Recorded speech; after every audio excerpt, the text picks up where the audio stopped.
আত্মীয়তা সম্পর্ক ছিন্নকারী সম্পর্কে কোরআন হাদিসের আলোকে বলেন। রসুল বলেছেন, লম্বা করার সময় একটা বলবো, লা ইয়াদখুলুল জান্নাতা কাতি', আত্মীয়তা সম্পর্ক কর্তনকারী জান্নাতে প্রবেশ করবে না। কত মারাত্মক কথা। হাদিসে আছে রাসূলুল্লাহ সাল্লাল্লাহু আলাইহি ওয়াসাল্লাম বলেছেন, আল্লাহ তাআলা যখন তিনি রাহম সৃষ্টি করেন, অর্থাৎ আত্মীয়তা সম্পর্ক এটা আপনার কাছে মনে হতে পারে তো অদৃশ্যমান, কিন্তু আল্লাহকে ধরে বলছে, আল্লাহ আপনার কাছে আশ্রয় চাই, এরা কর্তন করবে।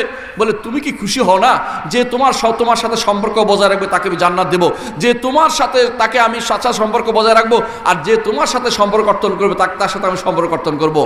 তারপরে রাহেম তখন শান্ত হয়েছে। এর অর্থ হচ্ছে জান্নাতে যেতে হলে আত্মীয়তার সম্পর্ক বজায় রাখবেন, এবং সেটা একটা সালাম দিয়েও হয়। সপ্তাহে একটা সালাম দেন, অন্তত মাসে সালাম দেন, কথা বলেন। তারা যদি কোনো ভুল করে আপনি ভুল করেন না, তারা ভুল করতে পারে, আপনি ভুল করেন না। তারা আপনার সম্পর্ক বজায় রাখেন, আপনি রাখবেন। কারো প্রতি তাকিয়ে থাকবেন না, সে তো করে না, এরকম করলে তো কেউ করবে না।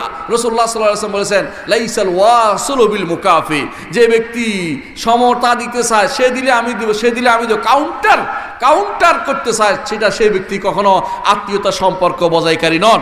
ওই ব্যক্তি হচ্ছে আত্মীয়তা সম্পর্ক বজায়কারী যেই ব্যক্তি তার সাথে সম্পর্ক কর্তন করার পরে নিজে সম্পর্ক জুড়ে দেয়, সেই ব্যক্তি হচ্ছে সম্পর্ক রক্ষাকারী।